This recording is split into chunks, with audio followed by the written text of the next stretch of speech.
Over the previous modules, we built quite a nice application already. But one crucial thing is missing: authentication. Right now we got no users. Our posts are created by anonymous users. Everyone can create posts, everyone can edit or delete posts. Now it's time to restrict access and make sure that everyone can read posts, but not everyone can create them and not everyone can edit or delete them. Only the creators of posts should be able to delete them, for example. Now we will implement this step by step, since it involves quite a lot of things. And we'll start simple by adding an authentication form for sign up and for login. And thereafter, we'll dive into how we create users, how we secure our application, how we authorize certain actions like creating posts, and so on. So let's dive into all these things in this module. So we got our token configured and created here. Now, of course, we want to return it. And for that, I'll actually create a new response. I don't need to return this one now because there's no code after this code which is going to run. It's just bad to omit the return statement here, for example, then make it into that block and the execution will continue, and therefore you would send a second response which would cause an error. That is why you should return here to prevent the execution of this code. Here we got no other code, so no need for the return statement. And then here I will set the status code to 200, because here we did successfully authenticate. And I will send a JSON response, where you can of course send a message, but most importantly, where I will set my token. So there I will return the token which we're generating here. Now the backend is finished. Now let me move on to the front end. In the auth service, I'll create a new method, login user, or just login, whatever you like. There, we definitely need an email and a password, right? Because, well, that's the data we need to send to the backend. And then here, I'll again send a post request. And I will send a post request to that same URL, well, almost. The end will be /login to target that newly created route. But I will also create my auth data, just like for signing up. And of course, I will append my auth data to the request. And then here we can subscribe and simply for now log the response to see what's inside of it. We should see the token there for valid credentials. Now, of course, we need to connect that newly created service method to the login component. And for that, in the login component, I'll first of all again inject my auth service of type auth service. And you need to add the import to that at the top. And with that added here in on login, I first of all check whether my form is invalid, in which case I will just return. And otherwise, I will send that request by calling this auth service login and sending my form value email value and form value password. And now we should have everything we need. Make sure you save all files. Go back to your app, go to login, and test that credential combination you used for creating a user.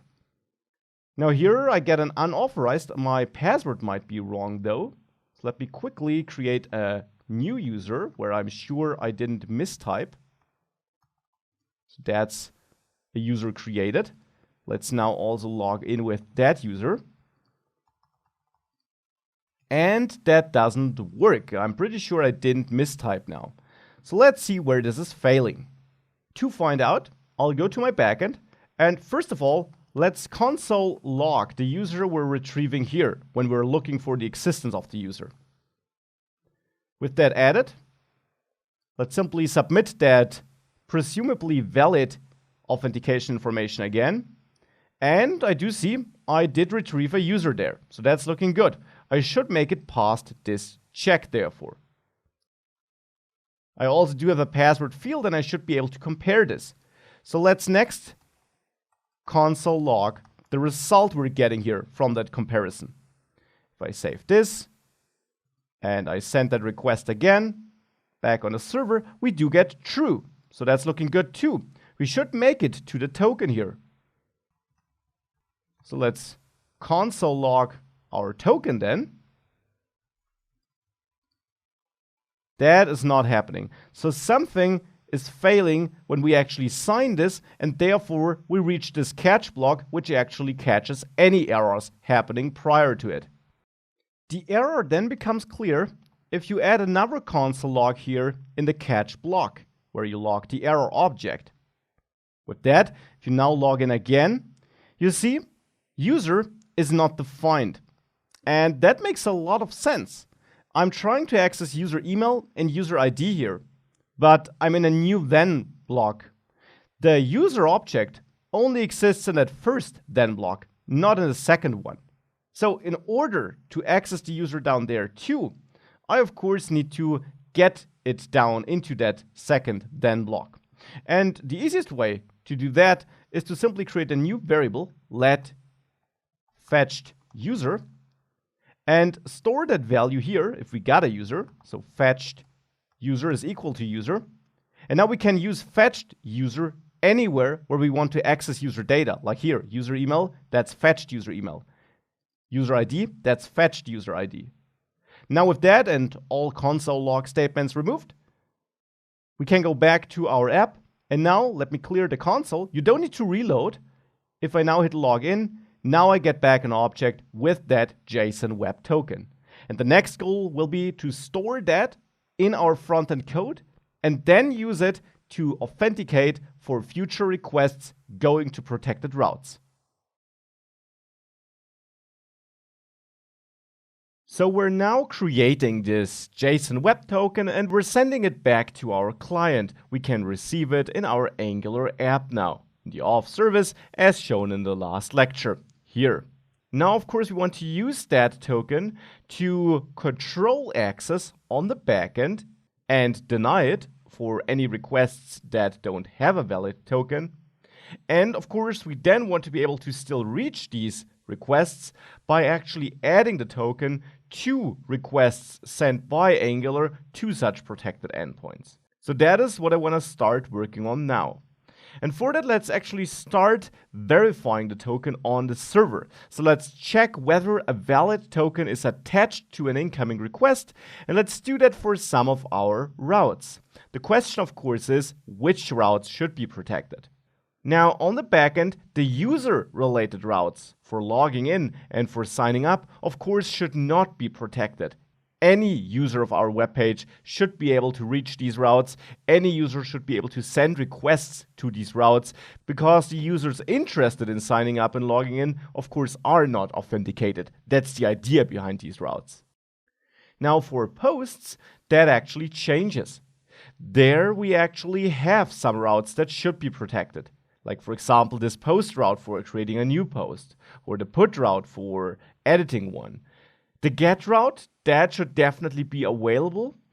And we could argue that both the route for getting all posts as well as a single post should be open to anyone, because reading is something I want to allow to unauthenticated users too. Deleting, on the other hand, again, should not be allowed. This should again be disabled for users who are not authenticated. So we have to add something to these routes to check whether an incoming request has a valid token or not. And for that, we can actually use an approach we used for the image upload already. There, we added an extra middleware to our route setup. Remember, the route is constructed to first have a look at the path. And then here, we use the malter middleware to extract any files that are part of the incoming request before we then, as a third argument to our route setup, execute our own function. Now we can add as many middlewares as we want, and the idea is to add yet another extra middleware here, which simply checks whether we are authenticated or not. And this will be a middleware we create on our own. So for that, let's create a new folder in the backend folder, and I'll name it middleware. The name is totally up to you, but I will create a so-called middleware here. So a function which will essentially parse the request and then decide whether the request is allowed to continue or if it should be rejected if we want to send a response that you're not authorized in our case. So for that, I'll create a new file in that middleware folder, and I will name it check-auth.js. The name is totally up to you, but this describes what I plan on doing. I want to check whether we are authenticated or not. And I will check this with the help of that token I was talking about, of that JSON web token. Now, how do we do that? Well, we want to check if A, you do have a token attached to your request, but that doesn't mean that the token is valid. So the second step is that we validate this token. And since we use that JSON web token package to create the token, here with the sign method in the user route, we can also use it to verify an incoming token. And we'll do this in check auth. So here I will import JWT by storing it in a constant and then importing it with the required keyword. JSON web token is the package name. And with it imported, I'll then export something in that file because I want to use that middleware in other files, in my route files to be precise. So I will use that node.js export syntax with module exports and set this equal to a function, because a middleware is just a function which receives our three well-known arguments: the request, a response object which would allow us to create a response, and next, which we could call if the request should be allowed to continue. This is how that looks like. This is a typical middleware in Node Express. It's just a function which gets executed on the incoming request. That's also what Malter is doing behind the scenes. It's exposing such a function, and that's actually the function we define here as the last middleware too. That is just a middleware here. We're just taking the request and doing something with it. And now we're creating an extra function which runs before our final function. Here, I will try to get the token from the incoming request and store it in this constant. Now, it's up to you where you want to get that token from. You could request or parse it from the URL, let's say as a query parameter. So you could say my token is stored in my query parameters, and there I have, let's say, a auth field. But I want to accept it as a header. So I will look into the headers of my incoming request. Express gives us the headers object for that. And there I expect to have an authorization header. Now you can theoretically expect any header you want, but authorization is a typically chosen name for attaching authorization information to a request. Now there I expect to get my token. And actually the pattern you typically use is that you assign a value to that header which uses a word, bearer, and then the token. And that simply is a convention to indicate, well, that you basically added such a token to your authorization. Because there are authentication alternatives where you don't use a token like this, and the bearer keyword is totally up to you. It's optional, but it's often chosen. You see that on other APIs too, and therefore we will use it too. Since the token then is the second part of that string, I will split the authorization header on the white space it contains. So after this bearer word. And I'm then interested in the second value we got out of there. So since we started index 0, the second element has the index 1, because that will be the part after the white space, so our token. Now that's just a convention which you can edit, by the way. You of course don't have to expect this bearer word, which then would mean you can omit that split logic, or as I mentioned earlier, maybe you want to get that token as a query parameter. That's totally up to you. I will use this approach since this is an approach you see in many APIs. Now this gives us the token. We could now check whether this is undefined or not, because it should not be undefined if we have a token. Now in general, this could also just fail. If we got no authorization header, calling split would simply throw an error. So I will actually wrap this into a try catch block here. This means I try to do that split, but it can fail. And I will catch the error if it fails. Now, if it fails, I of course also know that we don't have a token, and that means we're not authenticated. So in this case, I will simply set a response with a status of 401. For not authenticated, and then you can send back some JSON data if you want. For example, a message of failed. So this is one basic setup, but now we're just retrieving the token. And if we got a token, we right now wouldn't do anything. So we have to write more code here in the success case that we at least were able to extract a token. because the next step then is to verify that token. And for that, we can use the JWT verify method.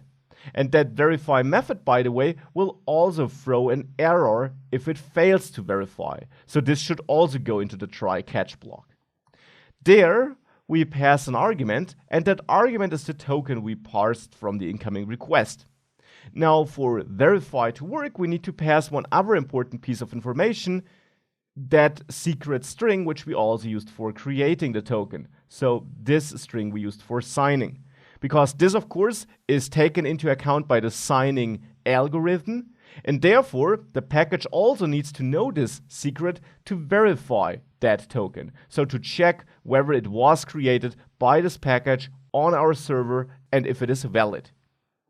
And if this does not throw an error, then we know that we have a valid token. If it does throw an error, we go into the catch block and we send back that error response.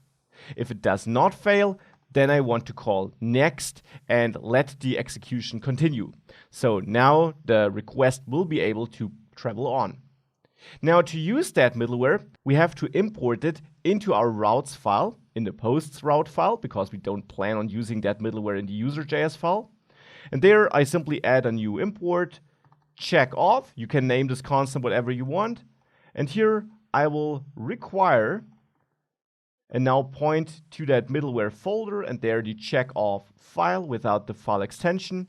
And now we add that middleware very easily by simply going to the routes we want to protect, like this post route, and then by adding it as an extra argument after the path, but before all the other logic we want to execute. So for creating the post, for example, I don't even want to try to extract the uploaded image if we're not authenticated. So I will run this before we run the Multer middleware. Now for putting, I have the same logic after the path before we try to get the image. By the way, please note, you don't execute this function, you just pass the reference to that function you created to that middleware function, and Express will execute it for you when a request reaches it. So now we added it here. Now I mentioned that I want to allow the fetching of all posts and of single posts, so we don't add the middleware here, but for deleting, I will again add it. And now all these routes should be protected.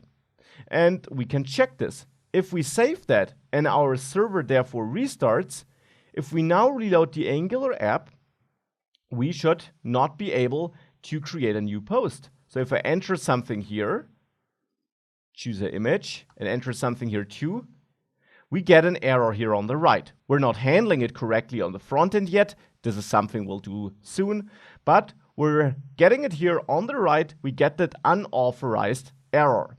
And that, of course, is a great sign because that means our authentication check on the backend is working.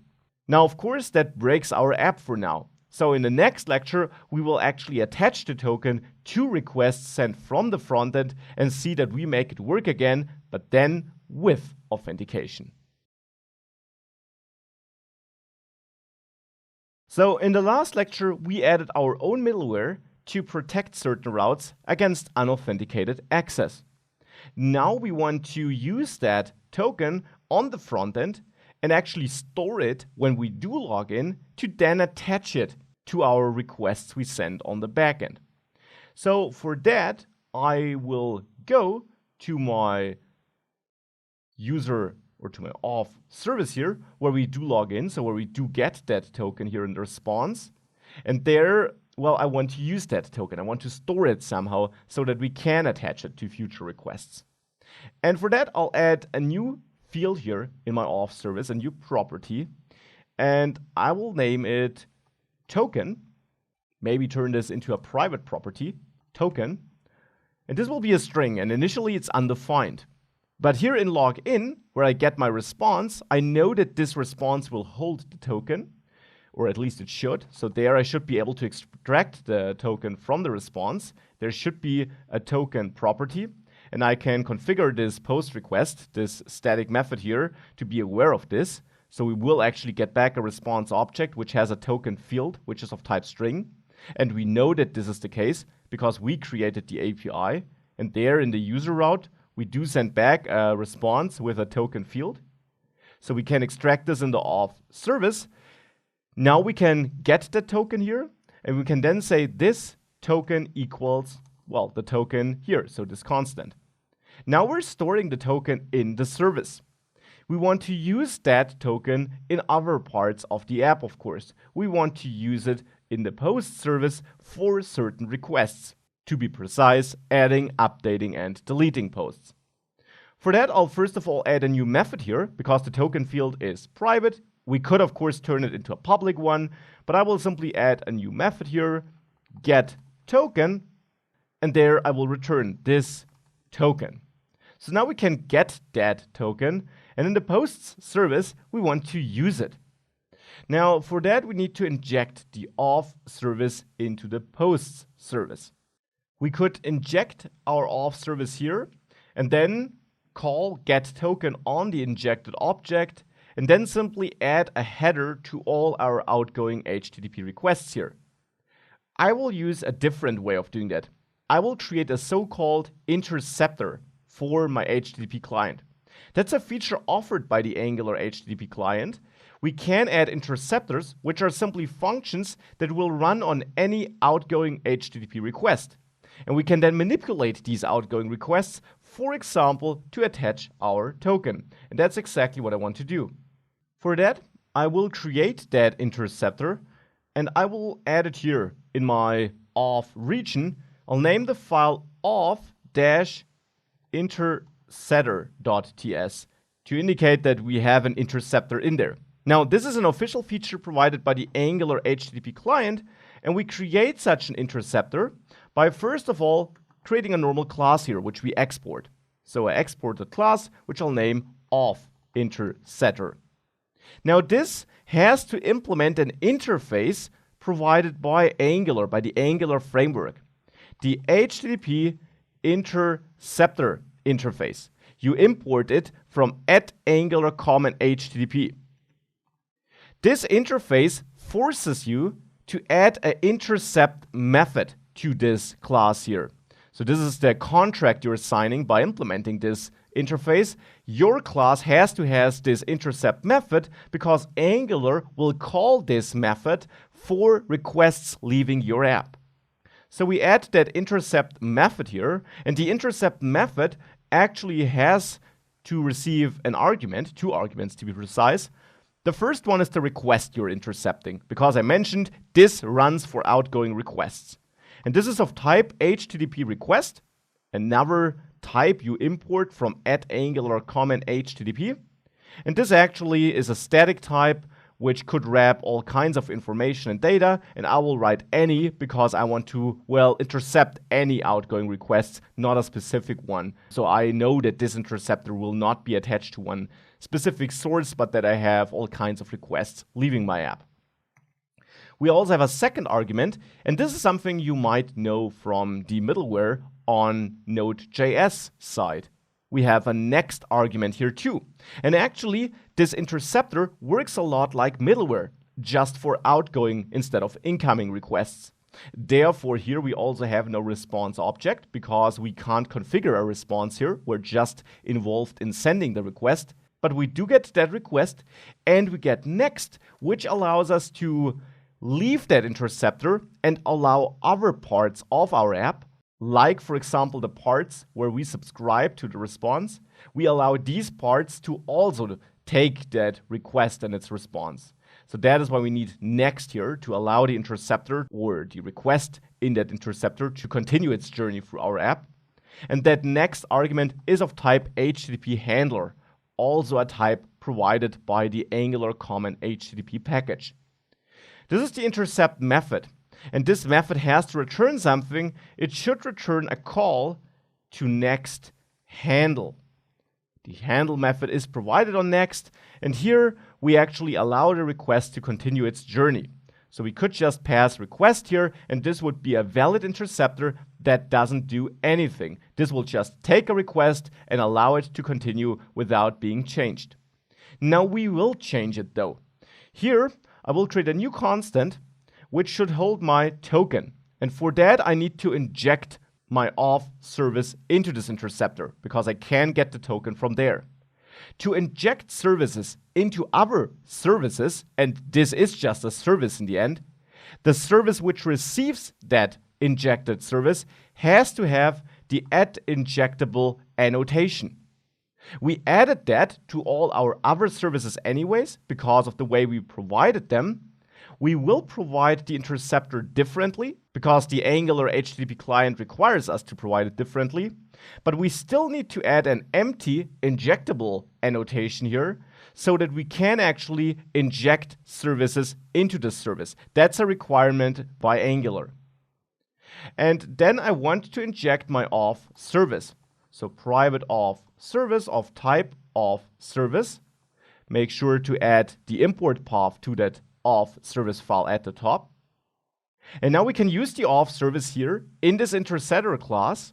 And I will use it here to create a new constant auth token where I use my auth service, and there I can call get token to get that token we stored there.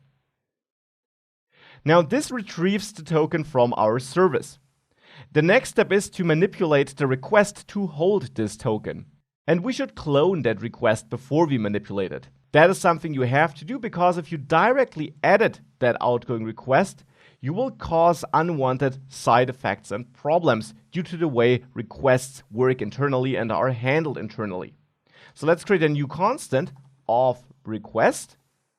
And there I will call request clone. There is a clone method which will create a copy of that request. Now, the cool thing is we can pass configuration to clone to not only clone the request, but already edit the clone.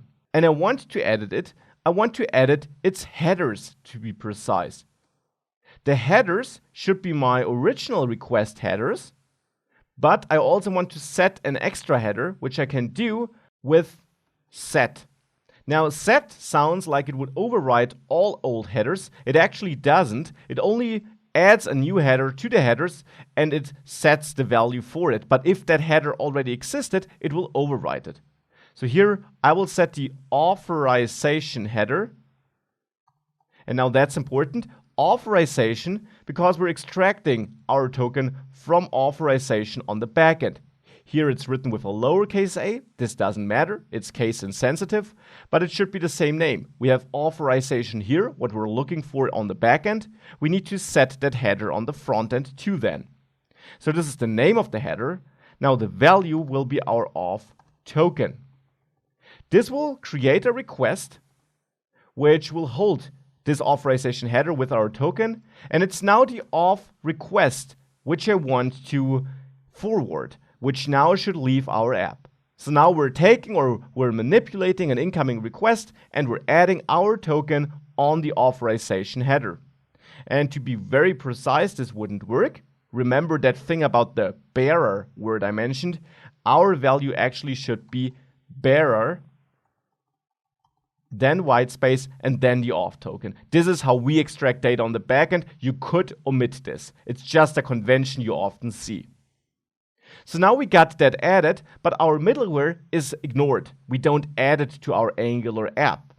So to add it, we have to inject this as a service or provide this as a service. However, not with provided root, but a bit differently. We go to app module, and there we add a new object, a JavaScript object, to the providers array. This object has to have a couple of properties. The first one is the provide property. There we provide a token, HTTP interceptors, which is imported from @Angular common HTTP. So that's a token, an identifier provided by this package. Because now we're basically telling Angular, hey, for this identifier, which Angular will look for, the Angular HTTP client will look for that, for this token, we want to provide a new value. That value is then provided with the use class property. And here we now have to point at our interceptor. So our auth interceptor, for which you also need to add the import, of course. Here, leading to that auth interceptor file we added in the auth folder. This is then imported, the auth interceptor class is imported, and we then pass this as a value that should be added. Now the thing is, we can have multiple interceptors in an app, so we set a third value multi is set to true. And this simply tells Angular, don't override existing interceptors, add it as an additional one instead. And the internals will be handled by the Angular HTTP client. Now our interceptor is registered, and every outgoing request will receive that token. Now, of course, this also means that requests which don't need that token will receive it, but there that will simply be undefined and shouldn't be a problem. But why don't we give that a try? Let's reload our app, after saving everything, of course. Let's go to the login page, and there, let's log in. And now we get an error that we don't allow this header due to our course policy, basically. So we need to allow this header on the backend. Here in app.js, we indeed don't allow this authorization header. So let's add it here, authorization. This, of course, is required, otherwise our app will not work. Save that file, and then try this again, reload this page, and send that request again. And now this looks better, I guess. We got no error. Now let's try creating a new post, simply by typing in anything here, any values here, picking an image. And this looks much better to me. This is the post we just created. We created it successfully. Let's give this another try with that very meaningful post title. So that's looking good. We now can create our posts because now we set that header for outgoing requests. And we can see that in the network tab, by the way. Here, these are the requests leaving our application. And if we have a look at this request here, for example, we see that here we got that post added successfully response. And in the headers of our request, we see that this is our authorization header we added. And this includes our token. So now we're taking that JW token, that JSON Web Token, to send it back to the backend, where we then use it to authenticate requests. Theoretically, our application is now done from an authentication perspective. From a user experience perspective, not so much. We can't tell whether we are authenticated or not. We can't tell what we're allowed to do or not. So for example, I certainly want to hide login and sign up if we are logged in. Instead, I want to show a logout button which deletes the token. Additionally, we also have the problem that we don't really see if we are allowed to delete or edit this. We always see these buttons, the same for new post. We see that even if we are not authenticated. So we certainly want to adjust the UI to reflect our authentication status, because that will prevent some unnecessary errors. If I reload, for example, our token is gone. That's another issue. It's gone because we only store it in the Angular service, and that, of course, is just stored in the running JavaScript, so in memory, and reloading the page restarts the Angular app, and therefore everything stored in services, and therefore in memory, simply is gone. So we also want to store the token somewhere else so that it survives page reloads.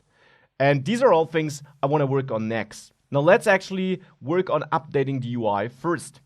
We have that token stored in the auth service, so we can inject that service in any component where we need that token to update the UI.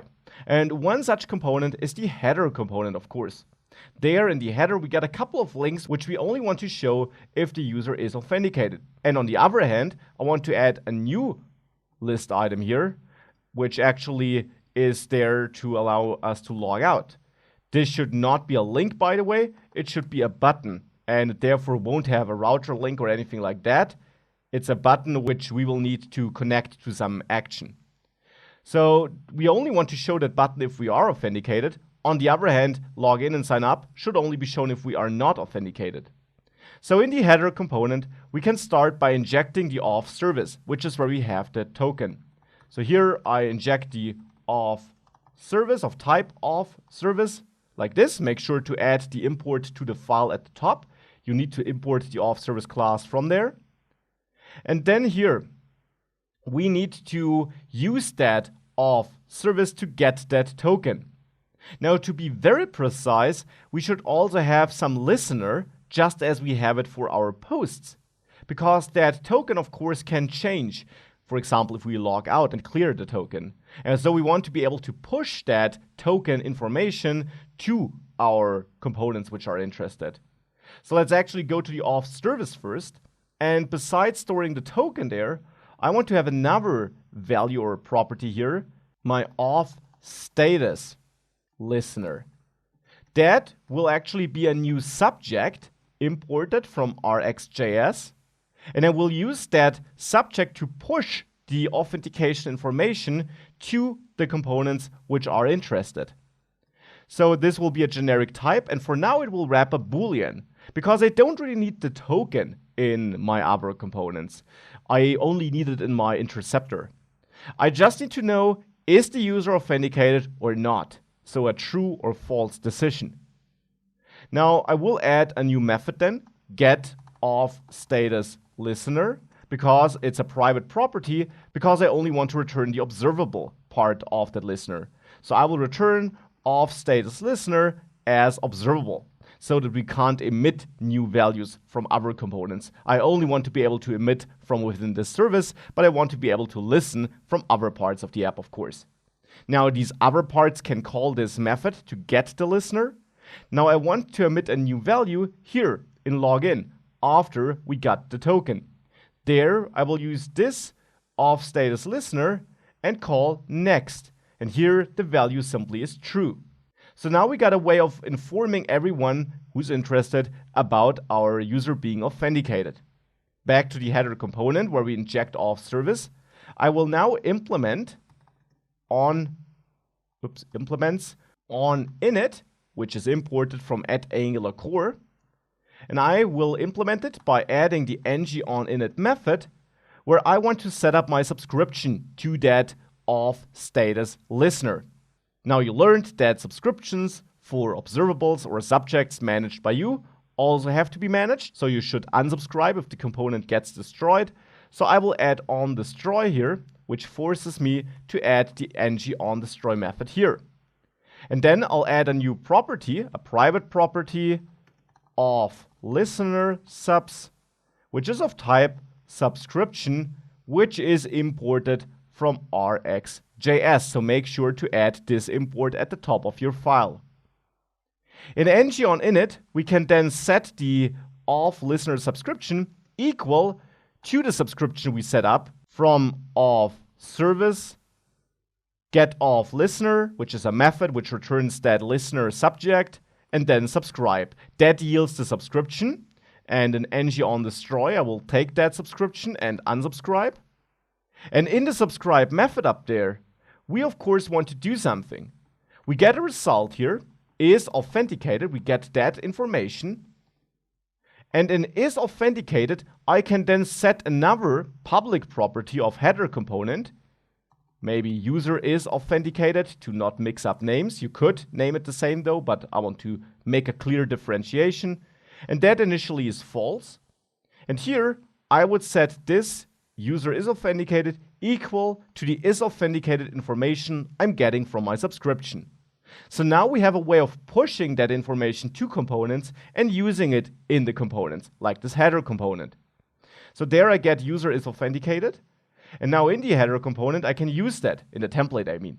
For example, for a new post, I'll add ngIf here and only add this if the user is authenticated. So only if user is authenticated, which is that property name here.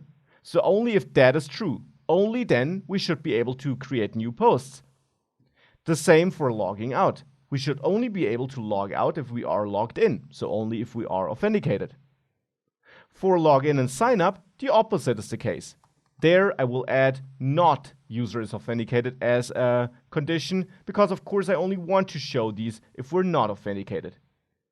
If we now save this and the app reloads, we correctly see login. And if I now do log in here, then we see that switches to new post and log out. So it correctly reflects our updated status. So now we're updating the information in our header. For our messages, we want to do the same. The edit and delete button should only be visible if we are authenticated.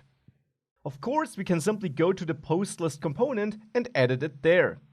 For that, we can implement the same logic we have in the header component. We'll first of all inject our auth service with private or public. That, by the way, doesn't really matter here. You can use either.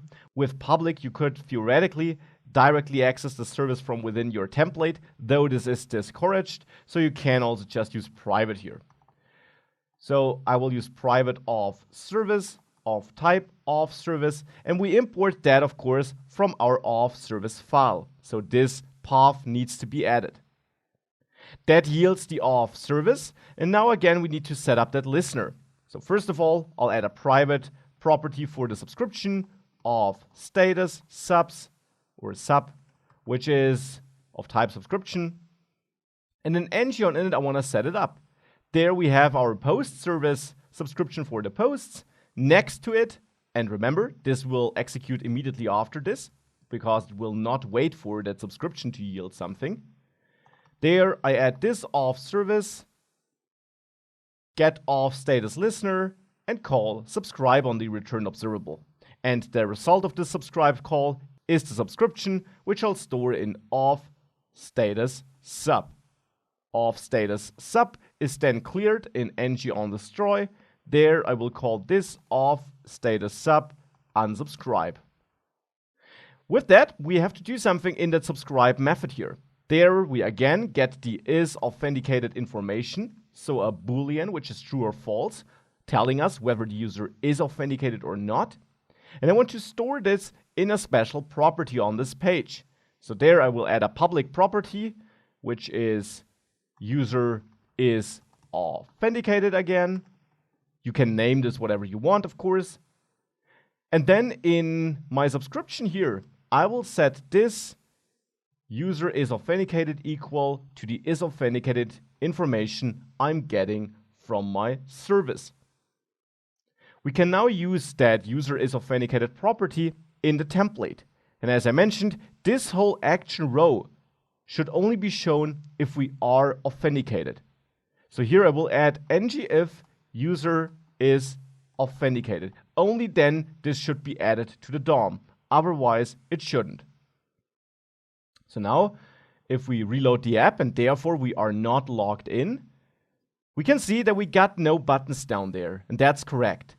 And as soon as I do log in here, and I go back, we actually also don't see them. Now, this can be quite challenging to identify. What's the issue here? The problem is, in the post list component, we're setting up our listener, right? And this, of course, means whenever we push that authentication information, this will be updated here.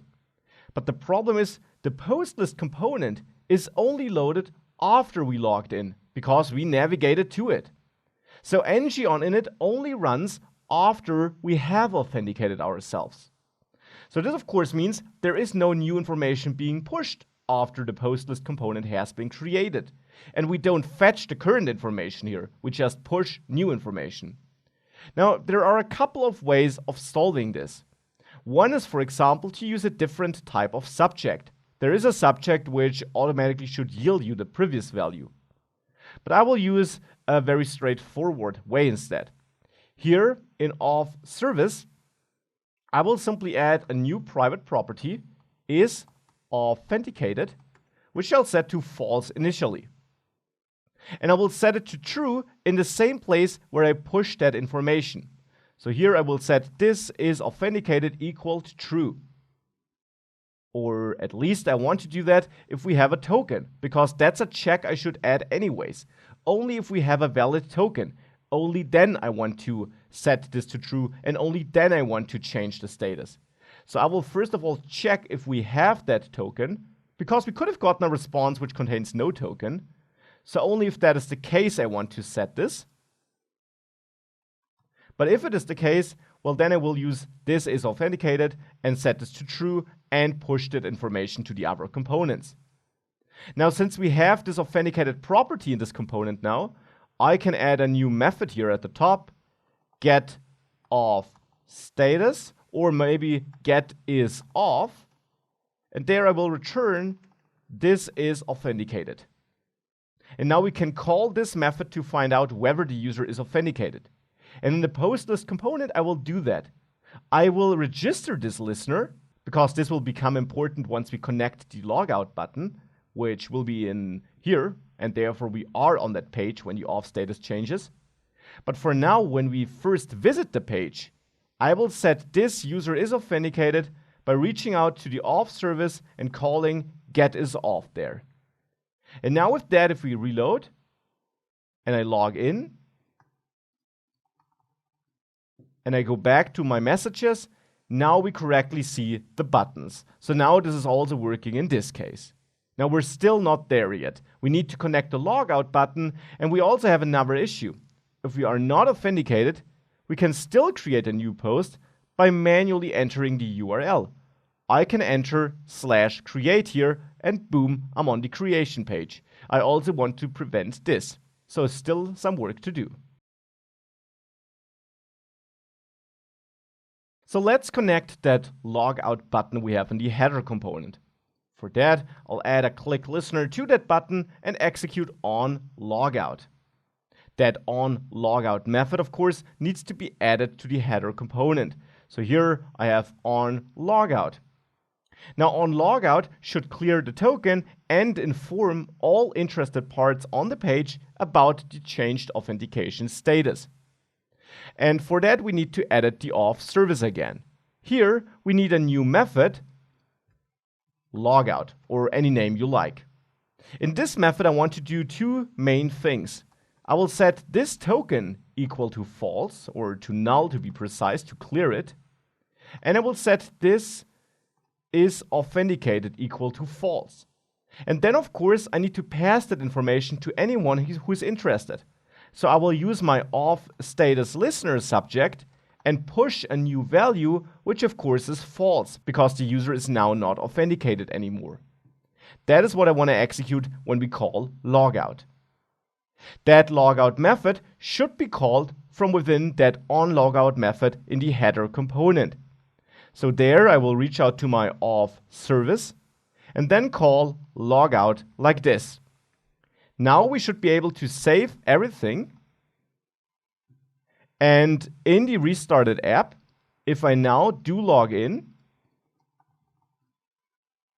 and change the page and click logout, we are logged out again. And you see the header updated, and we also don't see the buttons. And you can even see that a bit better if you do log in again. And you then expand such a message so that you can see the buttons. And if I now click logout, they're gone. So this is now working correctly. That was relatively easy, I guess. Now we still got a couple of flaws. One of them, for example, is that after logging in, we're not redirected. And the same for logging out, by the way. If I'm on the new post page and I click logout, I should be navigated away. And I actually also want to guard this page. So I want to make sure we can't reach it by directly entering the URL if we're not authenticated. So adding these guards and adding redirection, these are the next things I want to implement in this application. Let's start with redirecting the users. They should be redirected if they do log in or if they do log out. Now the question, of course, is where do we redirect to? And where do we execute that redirection logic? Now, for redirecting, the auth service is a great place, because there we do both logging in and logging out. So to redirect the user, I will have to inject the Angular router here. So add a new argument to the constructor, which is of type router. And router is an object or a class imported from @AngularRouter. With that import added and with that injection added here in the constructor, we can use it in login. Here, in the subscribe method, when we know that we have a valid token. There, at the very end, I want to reach out to my router and call the navigate method. And I want to navigate back to the home page. You can, of course, navigate anywhere, but I guess this makes sense, away from the login page. I also want to navigate there if we do log out. There, once we cleared everything, I want to leave the page on which I am and go back to the home page. So that's a very simple logic, but it should work. if we now save this, and I do go to the login page, after this reloaded, I can enter my credentials here, and I am redirected. And if I go to the new post page and click Logout, I'm also redirected back to the starting page. So that's great. By the way, one other thing you might notice is that we have to wait a very short time span if I click Login. The time it takes for us to send that request and validate the user on the server. Would be nice to show a spinner there. That's just a minor thing, but I want to add such spinners to the login and the sign up components. Maybe instead of the button. We of course already have the spinner component included in the app, so we can simply add mat spinner here below the button in the sign up component and also in the login component. And I want to show it instead of the button. For that, we need to know if we are loading or not. Now, we got a isLoading property in both components already. We just need to set it when we are loading. So in onSignup, I will set isLoading to true, and the same in onLogin. In both places, I set isLoading to true, and in the templates, I can then use it. I want to hide that button if we are loading. And on the same hand, I want to show the spinner then. So if we are loading, hide the button, and therefore, of course, the check should be opposite. If we are not loading, it should be shown, and therefore it's hidden if we are loading. And the spinner should only be shown if we are loading. And in the signup component, in the template there, it's the same logic. Spinner will be shown if we are loading. Signup button will be shown if we are not loading, implemented by adding the exclamation mark. With that, now we can go to the login page, and there, if I do enter my credentials, we see that spinner for a short time span at least. Now, I just recognized I already did have a spinner, of course, here, so we can remove that bottommost spinner. The thing I was missing is changing that isLoading value, but I already had the spinners in place. So let's update the templates to remove the bottommost spinner, and with that, if I go back, we again should be already having a spinner. Yeah, looking good. So we got that spinner already, and we are redirecting. That's great. Next step is to guard routes, because now I'm logged out and I can still access the new post page by typing in /create. Or, for example, I can edit a post by typing in edit and then some post ID, and it will also still load the post page. Well, turns out that this was a post which doesn't exist anymore, but it would work for a valid ID. So that is something I will edit in the next video. So time to guard some routes. We don't want to be able to access the new post or edit post routes if we are not logged in.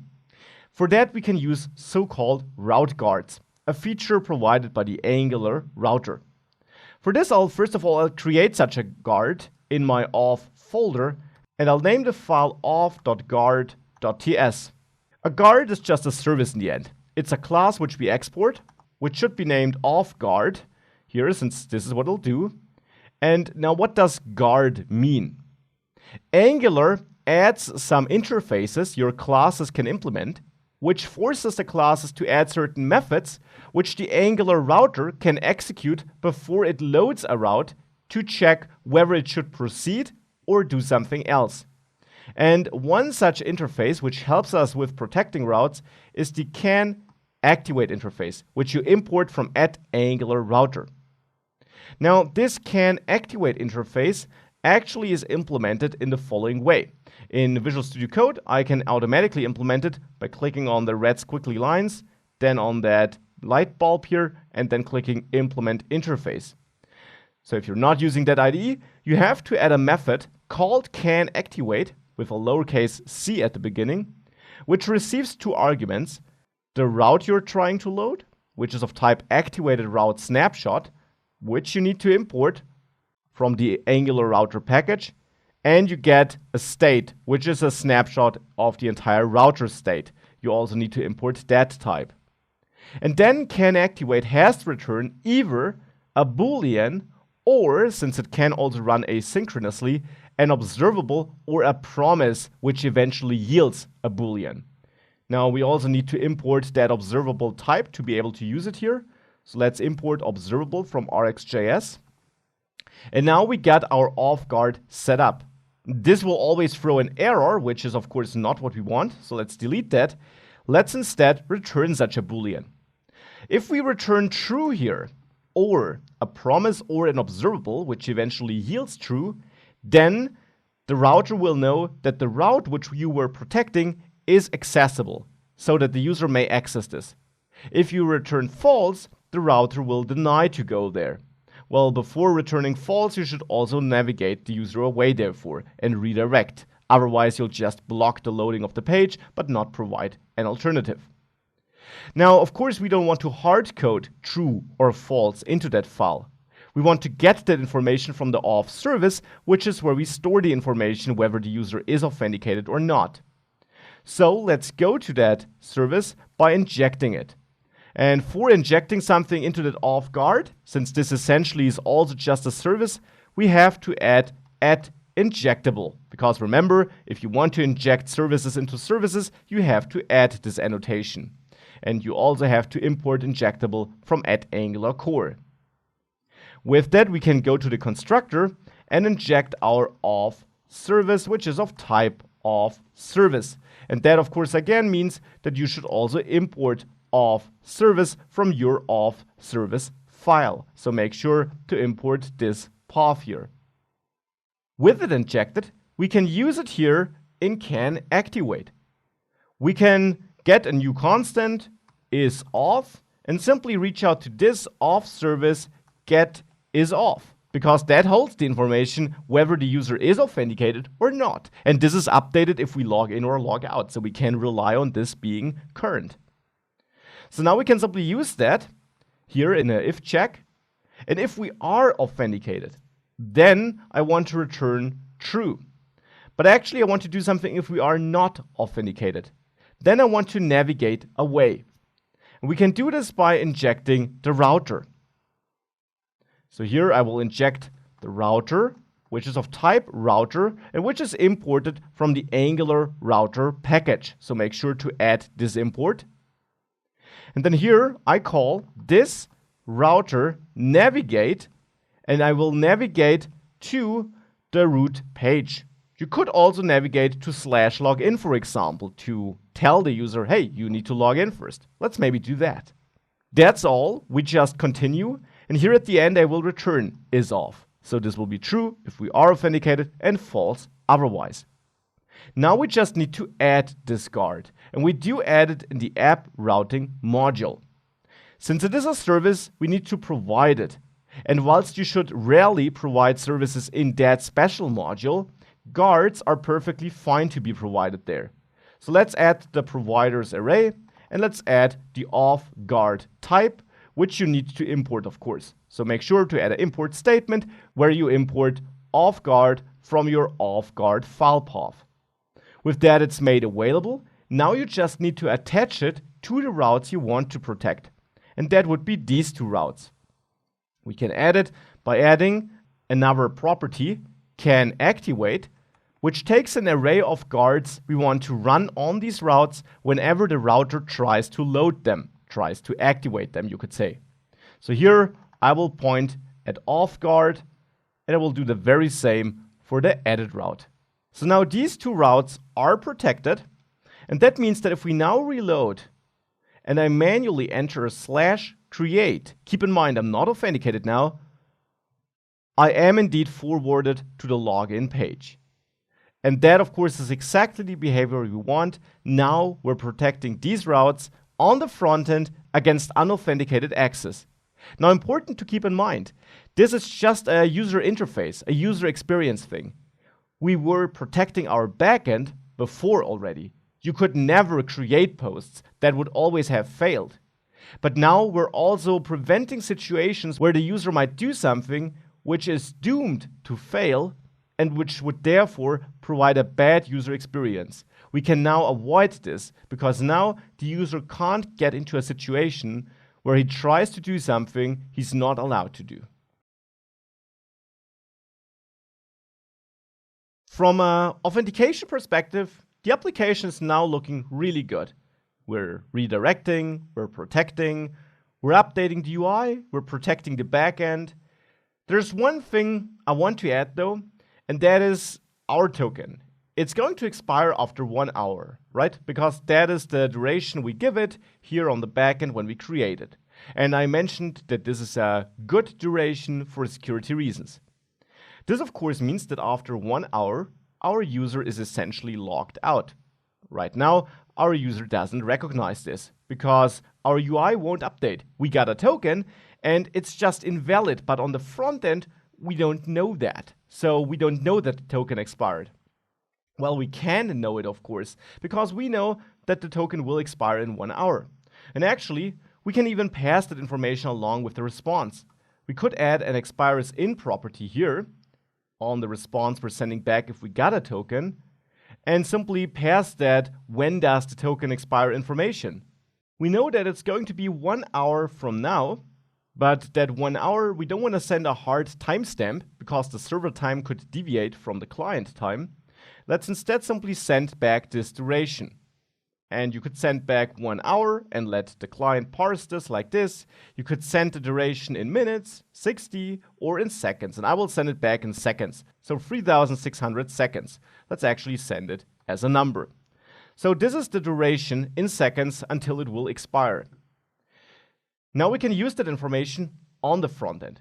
When we are storing that token here in login, we can actually also parse that when does it expire thing and then kind of set a timer. And that is exactly what I want to do. In my subscribe method here in login, I know that we get that expires in information. And it only matters to me if I got a token. So I will extract it here in that if check. There, I will get the expires in duration, which is equal to response expires in. Now, we need to update our generic type here to, well, tell Angular that we will get this information. So we will have expires in, which actually will be a number because we're passing back a number. So we're getting back that duration here. And let's for now simply console log that to the, well, JavaScript console to see it. Now if I go back to the Angular app and I do log in with valid credentials, we see that duration here. So that's working. Now we just need to set a timer. And we can do it with set timeout, of course. Set timeout actually will return a node.js timer, and it will also just, well, take a function which should execute after that duration and then the duration as a second argument. So here I will pass expires in duration. However, set timeout works with milliseconds, not with seconds. So we should multiply this with 1000 because we get it back in seconds, as we know. So after this duration, it will execute this function. And here I simply want to call this logout. I want to call the logout function, clear the token, and so on. I also should store the timer in some variable so that I can clear the timer if we do call logout. Because if we manually log out, we want to clear the timer so that if we then log in again thereafter, we don't have that old logout timer going on in the back. So I will add a new private property here, token timer, which will be of type nodejs timer. That's a type you can just use like that. It's made available by TypeScript. So that's the timer we got. So this token timer is equal to the result returned here. Oops, token timer is equal to the result returned by set timeout. And in logout, we can then call clear timeout and pass this token timer as a value. So this will now clear this timer whenever we do logout, be that manually or automatically. Now to see that in action, I'll temporarily remove the multiplication with 1000. So now it will interpret the 3600 as milliseconds, and therefore we should get logged out after these 3.6 seconds then actually. So let's see if that works. And yeah, that Node.js type assignment doesn't seem to work here in this TypeScript version. So let's use any then instead. So this will just hold the timer then. So it's of type any. It's that timer reference which we need for clearing. With that is saved, let's go back and let's now test this. Let's log in. And now we should be logged out in a few seconds. Here we go, it updated here. And we can actually prove this and see this a bit better. If we go to new post, now we should also be redirected. And we are. So we are logged out here. That's great, this is working. Now, one thing which is not that great is that if I update my code, so if I go back to multiplying this with 1000, so to really turn it into 1 hour, that now with this added, I will actually still lose my authentication status if I reload the page. If I do log in here, I'm logged in, but if I reload the page, because let's say I leave it and I come back, then I'm actually logged out because I'm not persisting that login state. The token is only stored in memory, and as mentioned before, this will get cleared whenever the Angular app restarts. So that's something we'll tackle next. We set the timeout for clearing the token once it is expired. Now we also want to make sure we got that token if we do come back to that page. So if we still have a valid token. And for that, we will have to store our data in some storage that actually survives a page reload. And the local storage provided by the browser would be such a storage mechanism. Now, local storage simply is a storage managed by the browser, accessible through JavaScript, therefore vulnerable to cross-site scripting attacks, but Angular prevents us against these by default, so we can't output script tags with Angular, for example.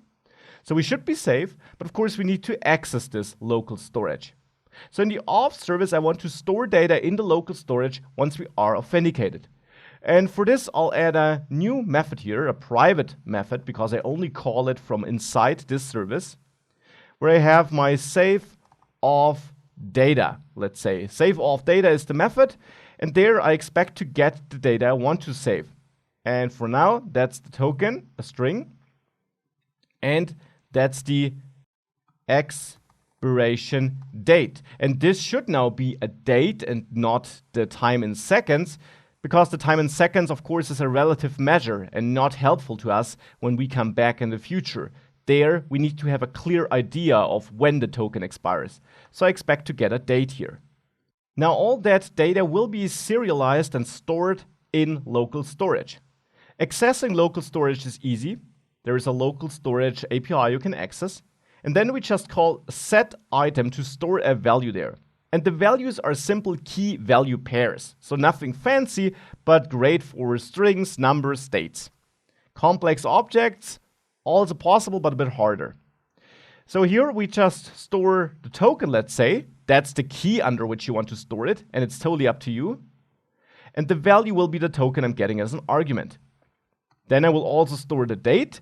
So here I will set the item, store the expiration, and that will be my expiration date. However, the date object like this can't be saved. Instead, I should convert this to a string, and I will not call to string, but to ISO string, which is, serialized and standardized version of the date, which I then can use to recreate it once I read in the data later. So this now stores the data to the local storage. I will also add a new method, clear auth data. It's a private method too.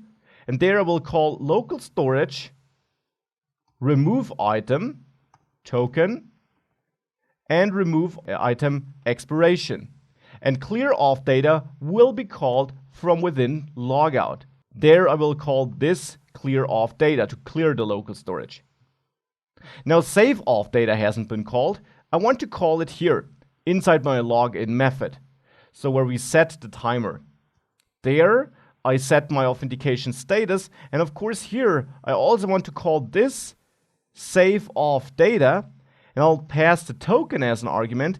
Now the second value should be the expiration date, and I first of all need to construct this. I'll first of all get the current timestamp with just new date. This creates a new date object for the current moment, so to say.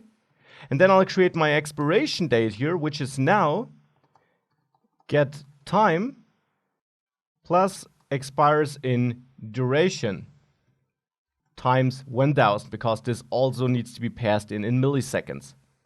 Now this again should be put into a new date object to create a new date based on that, well, updated date here, so to say. Now this is the expiration date I want to pass to save auth data. We can also console log this to be sure that this is correct. So now let's save that and let's have a look at it. If we now log in, this is the date, and if I have a look at my watch here, this looks right to me. This indeed is in 1 hour. We can also see it here under Application in the Chrome Developer Tools. There you can access your local storage, and here you see the expiration date being stored in this format here. That's that serialized format, and the token. Now we can use that information to initialize our auth status whenever the app starts. And for that, I'll add yet another new method here. I'll name it authOfUser, where I try to automatically authenticate the user if we got the information for it in our local storage. For that, I'll add a new private method, getAuthData, and here I will get my token from the local storage by calling getItem and accessing the token here. And I will get my expiration date from the local storage by getting my item here. The key name here was expiration. And then I'll check if we got a token and expiration date. So if that exists, because we don't want to proceed if it doesn't exist.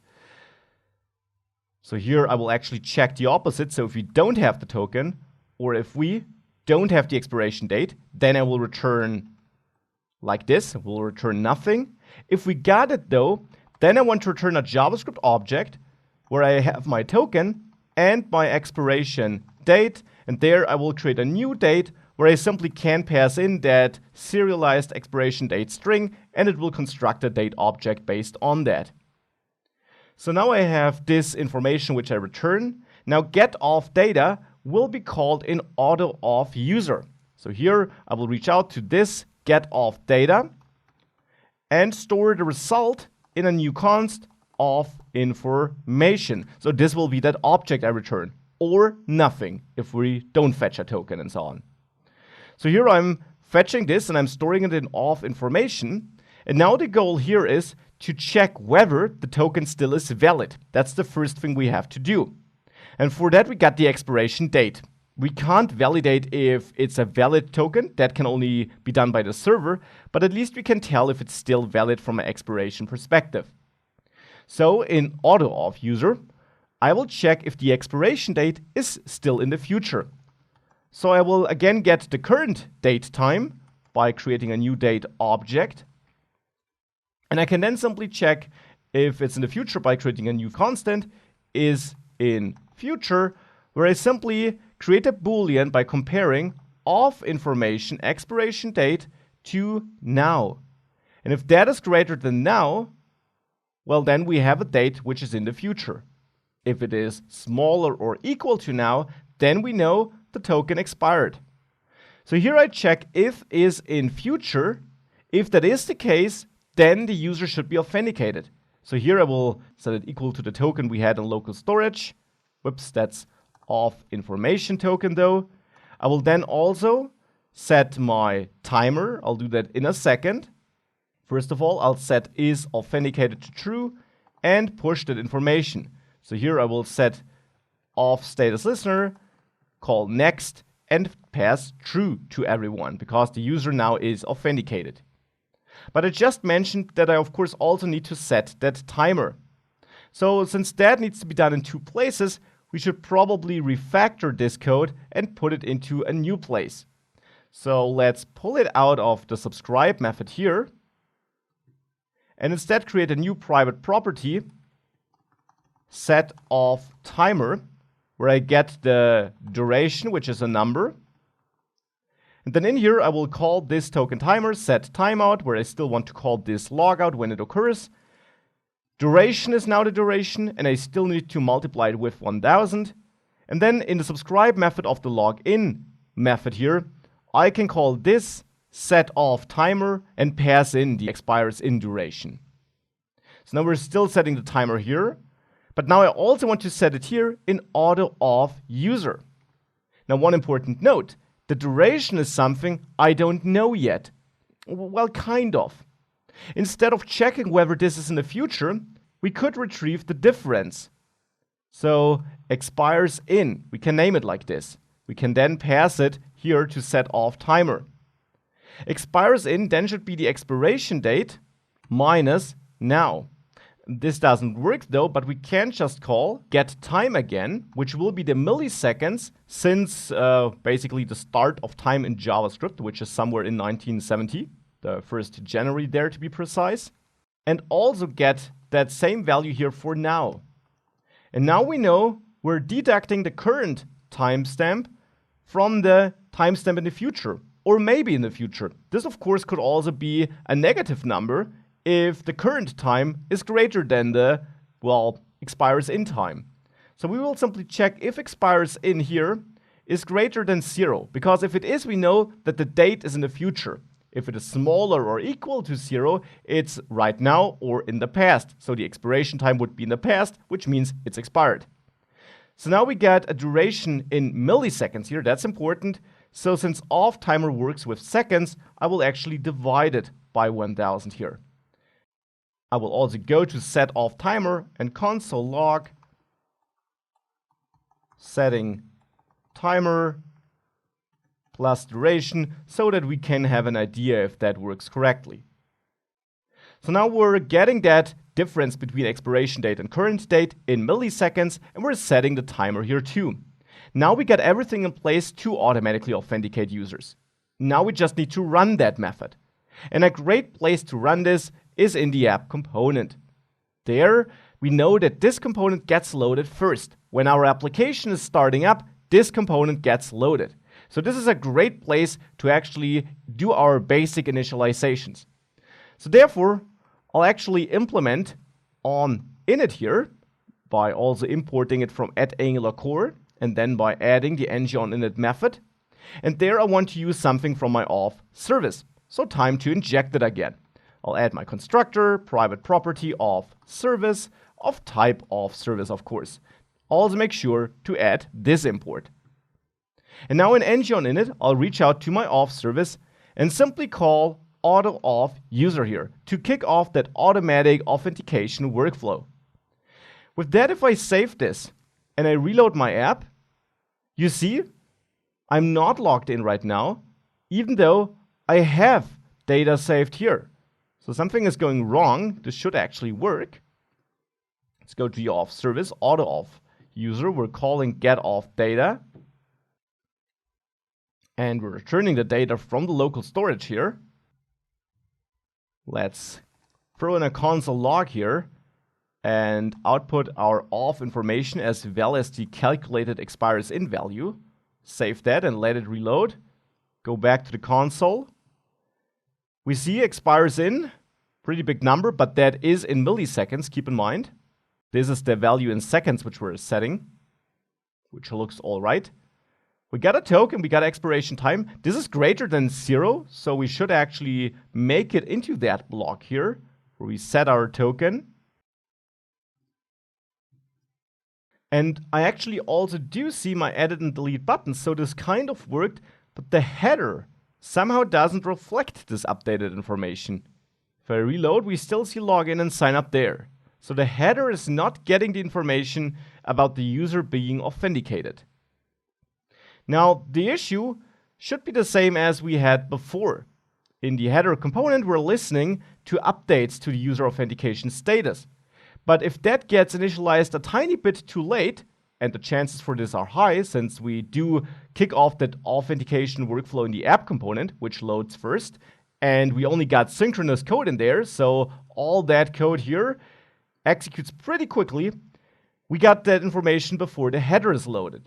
So what we should do is we should go to the header, and besides setting up this listener here, which is important, we should also set this user is authenticated equal to this auth service get is off, for the same reason we had to do it earlier in the post list component. With that, if I now reload, this looks better. We're setting the timer, and now we got that in place. If I now hit log out and I go to the application tab again, we should see, indeed, the local storage is cleared. And now if I reload that page, we are not logged in. Now we get an error though. Cannot read property expiration date.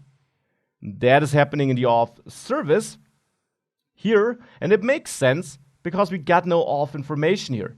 I, of course, should check if we got no auth information. This simply happens if we got no stored authentication information, and then I just want to return. Nothing else to do. We just don't want to sign in the user, but there's nothing else we need to do. So with this added an auto-auth user, we can now reload again. We're not authenticated, therefore we can't edit and delete. We can log in though, and if we do that, we're redirected. The timer is set in the application tab in the local storage. We can see that that information is saved. And that means we can create new posts, we can edit and delete, and we can do the same if we reload. There, we can then also create new posts with that automatically loaded information due to our nice auto login flow we implemented. So this is now working as expected, and with that, we got authentication added. As you see, it contains quite a lot of complex things to keep in mind, but now we got a very robust and great authentication flow in place. One thing's missing, of course, and that is that we're not connecting our users to our posts.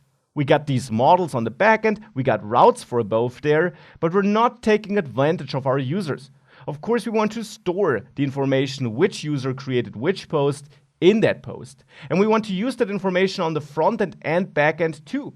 We want to make sure that you can only edit and delete posts which you created. So that will be something we implement in the next module. To dive into all of that, I'll actually start by adding two new routes, a sign up and a sign in route next to my new post routes. In my project, that means that we need to add these new routes here. Thus far, we only got the posts folder and the header folder. Now I will add a new folder in the app folder, and that will be my auth folder, because there I will handle all the authentication related things. So in there, I will create new subfolders. The sign up subfolder, which will hold my sign up component, and the login subfolder, which will obviously hold the login subfolder component.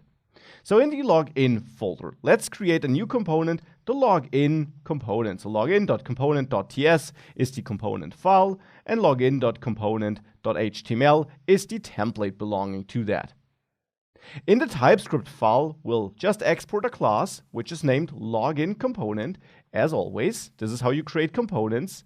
And we turn this class into a component by adding the add component decorator. Now, this is nothing new. This is something you already know. I will load this via routing, and therefore I don't actually need to add a selector to this component. We do have selectors on the post components because we did add them differently when we've added them the first time. But if you know that something will get loaded through routing, you can just omit this selector. The one thing you need to add, though, is a template or template URL. So here I'll use a template URL pointing at login.component.html, so at this external file. Now this is a basic component, and of course we need to register it in order to use it. So I will go to my app module, and there in declarations I will add login component, and my IDE automatically added this import path. You need to add this at the top of your file too. Now the login component is registered here, and now we can start working with it. Now working with it mainly means creating a template, and of course also loading it via routing. Now let's start with the template. And there I really want to create a form which allows me to create a user with an email and a password. You could always add more fields than that, but this is the bare minimum with which I want to work in this app. So for logging in, we need email and password, and therefore let's go to the post create component, and let's actually reuse that form we have here. I'll remove some things like the image upload functionality, but in general I will create a form, and I will use mat form fields with inputs to fetch user input. So in the login component, let's paste that in. But as I said, I will remove things. I will actually leave the spinner and the card because I want to have that card look, and I also want to show a spinner whilst we are logging the user in. But I will remove that form group thing because here I will actually go back to using the template-driven approach. I will therefore also change my submit listener for now. Mat form field here is fine. Mat input is fine. Type text is fine, or no, it's not fine. That should be type email because I want to get the email. Form control name will be removed because I won't use the reactive form approach. Placeholder is wrong. It won't be the post title. It will be the email address. And the error should be, please enter a valid email. Here we also will not use this way of adding this error. We'll instead, revisit this condition later. Now I will remove that div with the button and with the image uploader preview. And on that second mat form field, I will keep it, but the text area here, I'll remove it and instead add an input, which is of type password, because we want to hide the characters the user entered. We'll add the mat input directive to turn this into an input handled by Angular material. We'll add a placeholder, which is password, which will also serve as a label. And that's it for now. Now the ngIf condition of that error also needs to be revisited. And here I will enter, please enter a valid password. With that, the caption here should be log in. And now before we actually start working on this a bit more and start actually adding some functionalities here and start handling this, let me remove the submit listener for now. Before we do all that, I'll quickly add my isLoading property to remove these errors, and then I'll connect it via routing so that we can see it. So first of all, about isLoading, in the login component TypeScript file, we can add isLoading and set it to false initially. This will already make sure that this component should be usable. Well, almost. I get an error that Angular is not able to handle the form because I'm not adding my reactive form features, and I removed the normal forms module, which unlocked the template-driven approach. So let's quickly do that. In the app module, there at the top, from Angular Forms, I will now also import Forms module to have that template-driven approach available.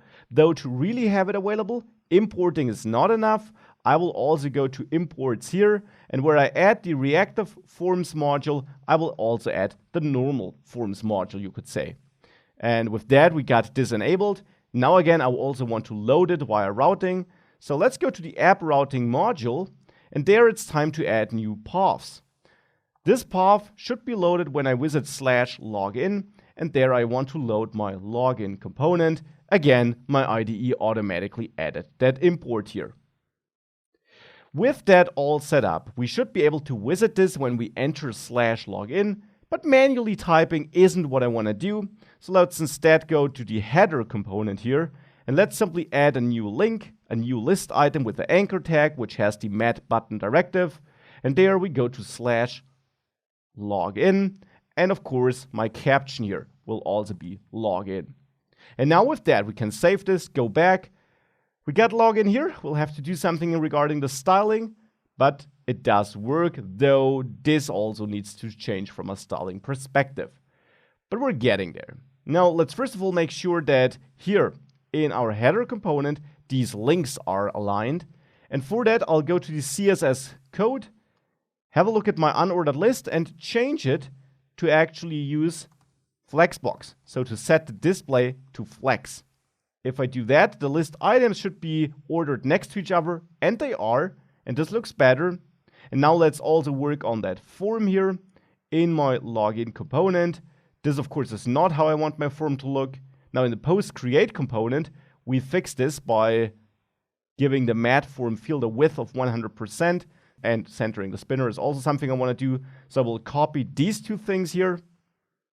We'll go back to my login component, create a new file, the login component.css file, add these styles there. I don't need the text area though. So add these styles here. And then I'll go to my login component TypeScript file and include that newly added style file, by adding style URLs, adding that array, and pointing at login component.css. And with that, if we save that and let it reload, this looks much better. So now we got the login component set up there. Now, this of course is not doing anything. We're not even handling the user input. So that is what I'll do in the next lecture. So adding the visual representation of our login is nice. We got the input fields. But of course, I want to be able to handle the user input, to store it, and to finally then also submit it to the server eventually. And as I mentioned, for that, we'll use the template-driven approach. Now, you already learned how that works. We can still listen to the submit event and, for example, call on login, but there we need to manually submit a reference to the form object managed by Angular. And this can be done by adding a local reference, login form, for example, and setting this equal to ngForm. You remember, Angular gives us access to the underlying object.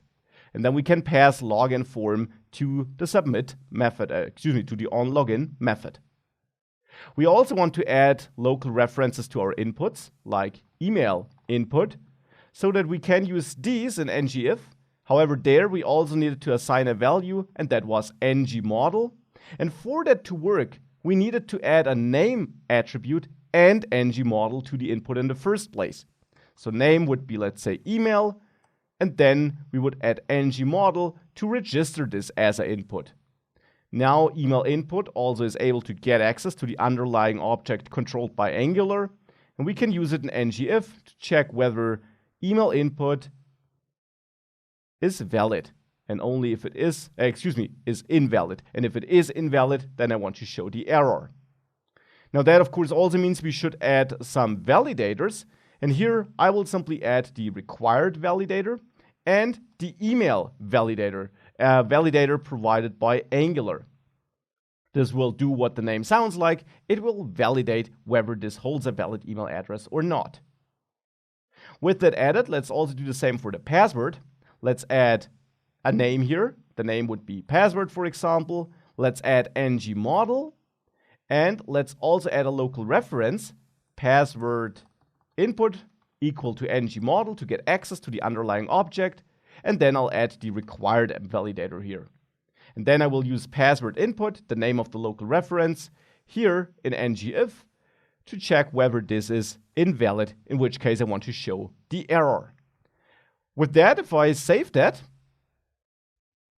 I can actually see validators have been attached. And if I enter something like test, we see enter a valid email address. So it has to be something like test@test.com to, well, fulfill this requirement. And here we have to enter anything. Well, hitting login will then submits the form, because right now we don't have the onLogin method, so we're not doing anything. If we add that in the login component, onLogin, we know we get the form object, which is of type ngForm. We saw that earlier in the course. You need to import ngForm from @AngularForms. And then in here, you can console log form value, for example, to output the values entered by the user. So now if I re-enter test@test.com and don't accidentally hit enter, well, then we see our values here for each time I accidentally did hit enter. So now we're fetching these values. In order to be able to log in, we also need a sign up screen though. So let's work on this in the next step. We got the login screen, let's add the sign up screen. The sign up screen, unsurprisingly, will look a lot like the login screen. So I will actually just copy these 3 files and add them here in the sign up folder. Now, of course, I will rename the file names. So for the login component CSS file, I got sign up component. For the login TypeScript file, I got sign up. And for the login HTML file, I got sign up. Now, it really depends. If you have the exact same templates now, you can't just reuse one template and then, for example, create a login and sign up component and a third shared component of form or anything like that, which you just include into the login and sign up component through its selector. Here I'm really splitting it up to be very explicit about how this works and to really make it clear that we got two separate routes here, but you could optimize this and merge a lot of the features. Or alternatively, you might have a sign up form where you want to listen for different inputs. Here I will use the same inputs. Sign up component template therefore looks a lot like the login template. I will rename this here to sign up form though, this local reference. The button at the bottom will say sign up. And the method here will be renamed to on sign up. But that's already it, sign up. Now we can go to the TypeScript file, and there I will rename the component to sign up component. I will leave it like it is. However, this will be called on sign up, not on login. And of course, I will point to the sign up component HTML file and the sign up component CSS file here. And with all that added, we can go to the app module and register the sign up component. So here below the login component, I'll add the sign up component, let my IDE automatically add the import path at the top, which is important. Save this, and with that added, go to the app routing file and register a route for it. You can simply duplicate the login route, replace login with sign up, and of course, replace the component you want to load with the sign up component. Also make sure to import that type into that file because you are using the type here. Now, of course, I also want to update the header so that we have a link leading to that sign up component here. So let's go to the header component. Let's replicate our list item here and go to /signup and replace the caption with signup. And with that, if we reload, we got signup here. And you can see we switch. You can tell by the caption on the button. And again, feel free to edit these forms to really suit your needs and reflect the data you want to get. I don't want to focus too much on creating the form here. I want to focus on what we do on the backend and how we then authenticate future requests, for example, when we want to create a post, which is why I keep that part here relatively short. We are able to sign up and log in now, at least from Angular's perspective. The next part, of course, is to create the backend for this. Create routes which allow us to do that, and also handle new users with Mongoose and store them in the database. We added our front-end code for signing up and logging in. Let's now work on the backend, so on node.js side. There we got routes for creating posts, updating posts.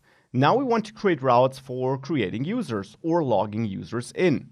Let's start with creating users, and since we have a posts.js file in the routes folder for working with posts, it makes sense to also add an auth.js file or a user.js file here. You can choose whichever name you want. I'll go with user.js. So this is the part where I want to implement login and sign up routes. So this is the user.js file, and we can copy the part or the top of post.js. Not Multer, we don't need to handle image upload, just Express, and then also create the Express router. So let's copy all of that, but remove the post model import and the Multer import. We just want to create the Express router. And at the very bottom, we want to export it. So module exports is our router. In between, we can then register the routes. And there I want to have two routes for now. Two post routes to be precise.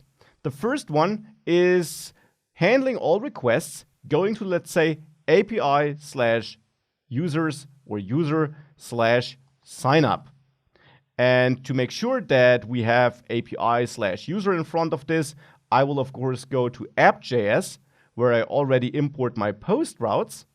And there I will also implement my user routes by requiring /routes user.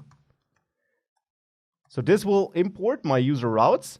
And now here at the bottom, where I set up my post routes and forward requests aiming at /API/posts/something to the post routes, I will do the same for requests targeting API/user/something, and I will forward them to the user routes. So now any request where the path starts with that will go into my user.js file, and anything which has then a /signup thereafter will reach this route. And here we have the well-known function with request, response, and next, where we can handle the incoming requests. Now the question is, what do I want to do in this function? And the answer is, of course, I want to create a new user and store it in the database. For that, I need a new Mongoose model because we got a new type of data now. So in there, I will add my user.js file. And just like in the post.js file, I will first of all require Mongoose and then create a new schema. For that, I will use Mongoose schema and export that. So I will actually copy the entire code from the post model, rename this here, however, to user schema, and of course also rename it here at the bottom. I will also name my model here user and not post. And of course my schema will look a bit differently. Here I will not have a title, content, and image path. Instead, my user will have an email, which will be of type string in the end, which is also required. So required is true, just like I had it in the posts. And I will also add another field here, unique, and set this to true. Now that's something important though. Unique does not act as a validator. So this means it does not automatically throw an error if we try to add a new entry with an email address that does already exist. Well, it will eventually lead to problems, but we can't rely on this validating data when we try to save it. We'll have to do this differently. Unique instead allows Mongoose and MongoDB to do some internal optimizations from a performance perspective, since it knows that this will be unique. It's not there to validate input, unlike required, which would throw an error if you don't provide an email. So with that, we got the email configured. We'll also have a password, which will be of type string, and which is also required.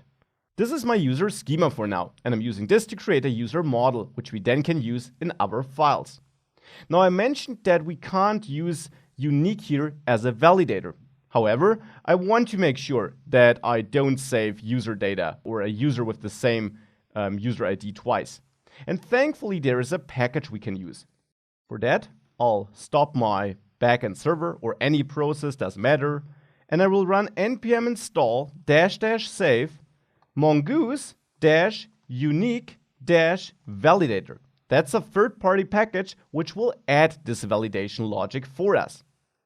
It will not add it automatically though. We have to connect it to our schema which we want to validate.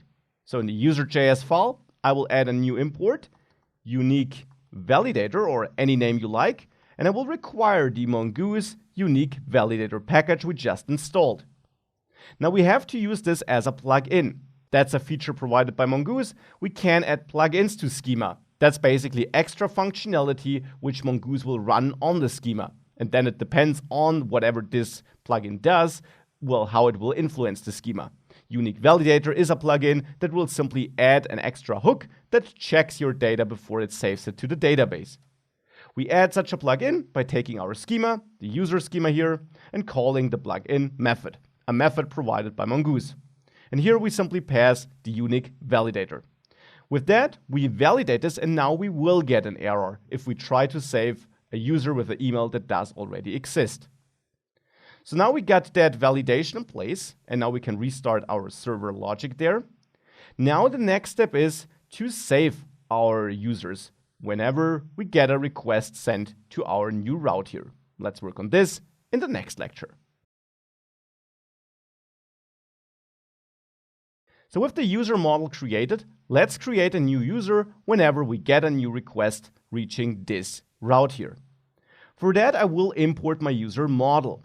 So I will create a new constant and require, well, my user model in the models folder. Now here in the signup method, I expect to get email and password as part of my request.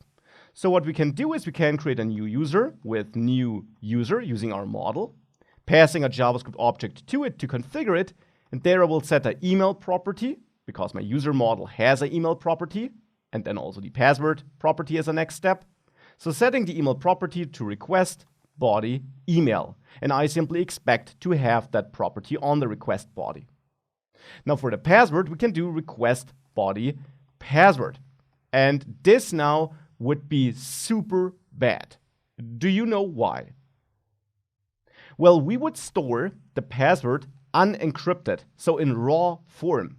If anyone ever has access to our database, he can read all the user passwords in raw form. And we, for example, as the creator of this app, could do so too.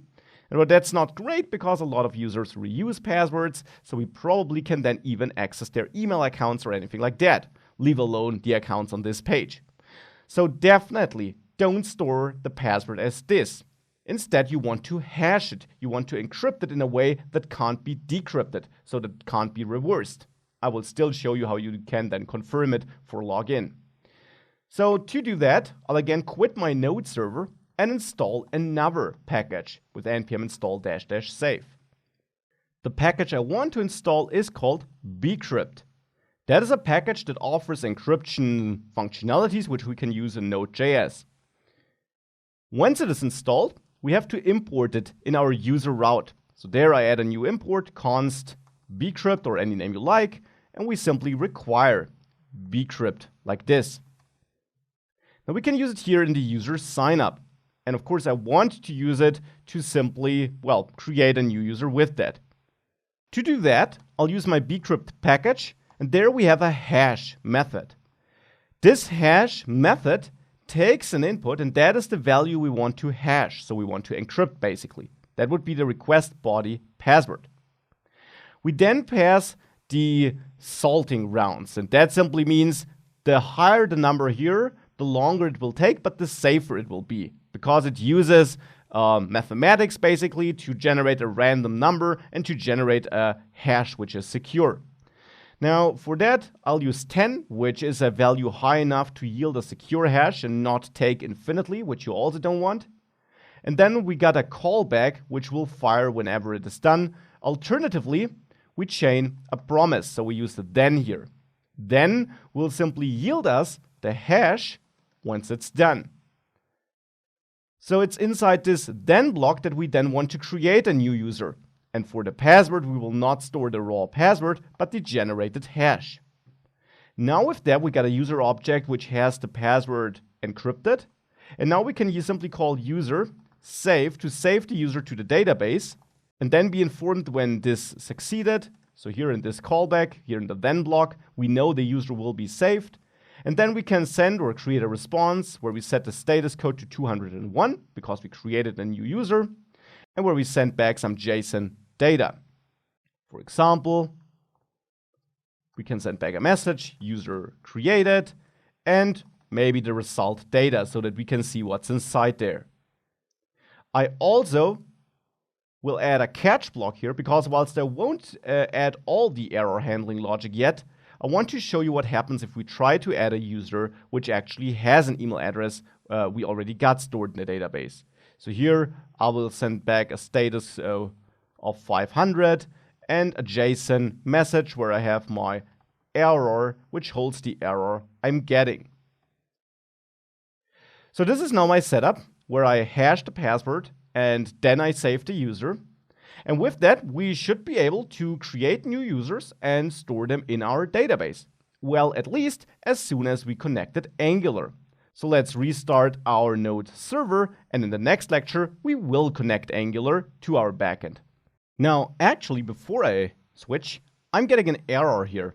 I'm getting an error which tells me that a cyclic dependency was detected. It turns out this seems to be a bug with Mongoose. Now, if you're not getting this error, everything's fine. You can ignore this.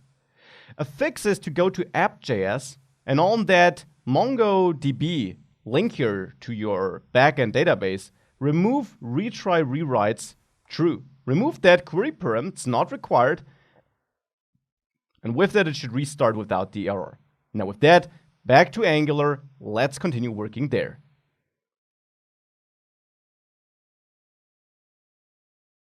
So we get the sign-up logic added on the backend. Let's go back to the front end and add it there too. For that, I'll go to my sign-up component. And by the way, these errors here seem just to be a bug of the Angular CLI. It's a display bug, nothing's wrong. So let's go back to the sign-up component, and then on sign-up, I now want to send a request to the backend to create a new user. Now that screams for a new service. So directly in the auth folder, I'll add my auth.service.ts file. And there I'll export a class authService, and I will add injectable here, which I have to import from the Angular package. So import injectable from @Angular core like this. And I will then add curly braces here. And just as in my posts service, I will set provided in to root. So I'll just copy that line and add it here. Now in the auth service, I want to do a couple of things, but I want to start simple and simply send a request to create a new user. So here I will add a new method, create user. And this method will accept the email, which is a string, and a password, which is a string. And here I then want to send a HTTP request. Now you will know what this means. We need to inject something. So I will add the constructor, and the something I want to inject is my HTTP client. So I'll bind it to a private property, HTTP client. And again, just like in the post service, where I also did this, I need to import that from @Angular comment HTTP. So we can also copy that link here, that import. Add it at the top too, import the HTTP client, and then use it. And that should be @Angular core. So now we got the HTTP client successfully injected and imported. Now here in create user, we want to send a request. So we'll use the HTTP client to send a post request, because what we created here on the backend accepts post requests here. And that request should go to our local domain /API/user and then /signup. So back in the auth service, post is going to our URL here, localhost 3000 /API. So let's just copy that. And then /user/signup. Now for signing up, I of course also need to append some data to that request. And for that, I'll actually create a new model, my auth data model. There I will export an interface to define how my authentication data should look like, and I'll name it auth data. And my auth data will be an email, which is a string, and a password, which is a string. Now we could also create a user model here, but a user actually should not all the time have the password attached to it on the front end. I don't want to store the password on the front end anywhere for too long. Therefore, I will use that auth data for submitting the data to the backend, and if we later need a user, which we do, then it will add a separate model. So for the auth service, I can now create a new object based on that auth data model. So I'll create a new constant auth data, which will be of type auth data. And of course, that means I need to import that type, that interface, in the same folder from auth data model. That's the file name. Now that I have that imported, I can create a new object, and that object needs to have an email, which is the email I'm getting as an argument, and it needs to have a password, which of course is the password I'm getting as an argument. Simple as that. Now it's that auth data which I append to the request. And now we can subscribe to it. We'll get back the result or the response. And for now, let's simply log it so that we can have a look inside of it, so that we can see what we're getting back. That was a lot of work. Now the last thing is, of course, to connect that auth service to our signup component. We're already providing it on a root level. So all that's left to be done is we need to inject it here. So let's add a constructor to the signup component, bind it to a public property of service of type auth service, which needs to be imported from your auth service file. So make sure to add this import at the top. And then here in on signup, I will actually, send that request. First of all, I want to make sure that we got an email and a password.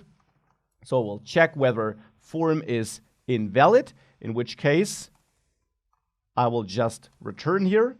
But otherwise, if it's not invalid, well, then I will simply run this auth service create user and send form value email as an email value and form value password, as the password. And with that all saved, let's go back Now, submitting the empty form doesn't work. And let's enter some data here, like test2@test.com with the password of your choice. And I get back a result here, which looks good. In the result, we also see the hashed password. Now we'll strip that out to not always return it, but for now it's fine. We see the email which was saved and that the user received an ID. Now if I try to send that request again, keep in mind the email address is now already taken, I get an error correctly. And there we get an error with an error object. That's our response. And there with the message, user validation failed, email error, expected email to be unique. So we got an error here, which indicates, well, that it went wrong. And that, of course, is what we want, because this prevents us from accidentally saving the same user twice. So now we got a way of creating new users. The next step, of course, is to take advantage of this and being able to log users in, and then also kind of take that knowledge that they are logged in and enable them to create posts. And on the other hand, we want to make sure they can't if they're not. So we're able to create users. Now the question is, what does logging a user actually mean? How do we store that information? And how do we then use it to allow a user to create a post or forbid it? This actually works differently for single-page applications than it works for normal full-stack applications. In single-page applications like our Angular app, we have our backend with some routes. Product, that's not our app here, that's any app you might be building. Now, you typically send requests through the HTTP client, as you learned. Now, some of these routes might be protected. For example, you might be able to get a list of products, but you can't create a new product, at least not if you're not authenticated. Now, in a traditional full-stack app, you would have used a session for this. So if a user logs in with his credentials, you would create a session on the server, return the session ID in a cookie to the client, so to the browser, store it there, and for every future request, you would automatically send that cookie and validate it on the server and grant access if the cookie ID matches a valid session on your server. That's how it works in a nutshell. For a single-page application, this does not work because the single-page application backends, our API here, is stateless. So it's not connected to the front-end app. It doesn't care about that app. That is why we have two separate servers, right? We have a Node and our Angular server, and we manage them in the same project, but they actually are totally separated from a logical perspective. We could connect any app to our REST API. We could connect a mobile app. So the Angular app is decoupled from our Node backend when it comes to this. It just sends requests to these URLs, but our server doesn't store any information about the app. And therefore, the server also doesn't store any sessions. So we have to find a different way of storing that authentication information. And we do typically do that with a token, a so-called JSON web token. Now that is a token, like a package of information you could say, which is hashed into one long string, which is generated on the server upon a successful login. That token is sent back to the browser where you can store it in your Angular app, in a cookie, or in the local storage, an API you can access through your browser. And this token is then attached to all future requests as part of the URL or as a header, and that token can't be faked. It's hashed in a way that's impossible to break, basically. You can unhash it, you can look into it, that's fine, but if you added one character in the data that is part of the token, the entire hash will change. So you can't fake that, you can't change it, and you also can't guess it.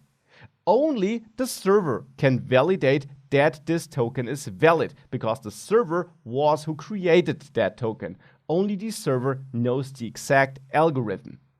So we send that token with any future request, and that then actually gives you access because the server can validate that token. And only requests that have a valid token are allowed access. Other requests are rejected. This is how you typically handle authentication in single-page applications. And this is how we will handle it in this course. And if that's way too theoretic for you, no worries, we'll dive into the practical implementation right now. So the goal is to create such a token and return that to the user upon successful login. Now, first of all, in our backend, we need to create a fitting route. Thus far, we only got a route which allows us to create a new user. Now in the user.js file in the routes folder, I will create another route with the router here. It's also a post route, but I will listen to /login, or actually /API/user/login, as you know. There we have the method we already know with request, response, and next. And we will do something when a request reaches that route. And that something I want to do is I want to create such a token. Well, first I want to validate whether the credentials are valid, but if that's the case, then I want to validate the user. Now this will actually be a multi-step process. First of all, we need to find out whether the email address exists. Now for that, we can use our user model, which we're already importing, and I can find an instance of that model in the database.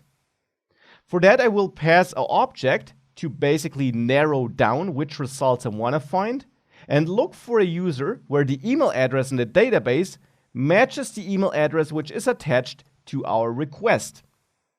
I can then chain then here to handle the case that we got a response, which would be the user. And actually, if we have a user, well, then I know that we have that email address. On the other hand, if we don't find a user here, then we got no user. And I can also use find one here, by the way. So this will find exactly one user. And now I can check whether user exists. And if it does not exist, so if user is undefined here, well, then I can actually return a response where I set the status code to, you could say 404 because you didn't find a user, or 401 because authentication is denied, and send back some JSON data if you want. For example, an object where you have a message where you say auth failed. That's up to you what you send back. Now important, I do return my response here. I didn't do that earlier because I will now add code after that if statement. I could wrap it into an else statement, but that would mean one extra layer of nesting here. And I just want to check whether we don't have a user, return a response, and otherwise proceed. So here we know we did find a user with that email address. That allows me to then compare the password the user entered into the login form with the password stored in the database. The problem with the password stored in the database, of course, is that we hashed it. Remember, with bcrypt, we hashed the password. Now, I said that we can't unhash the password. So how can we then find out whether the password in the database is the same password as entered by the user? Well, it's a bit like the thing I explained with the token. Bcrypt was the package which created the hash. And such a hash can't be dehashed, but if you have the same input, you will always get the same hash. So we can use a useful function bcrypt offers, the compare function, to compare an input to an encrypted value, and bcrypt will tell us if the input would yield the same value without needing to decrypt the encrypted value, which would not be possible. So here we pass request body password, data we get from the input form, and then we have a user. Remember, this yields a user here. So there we can access user password, the password stored in the database. Now this will actually return a new promise, so I can just return the result of that compare operation and then chain another then call here. There I will get back the result of that compare operation. Now that result will be true if we did successfully compare, or false if we failed. Additionally, we could run into other errors, so we'll also add a catch block here.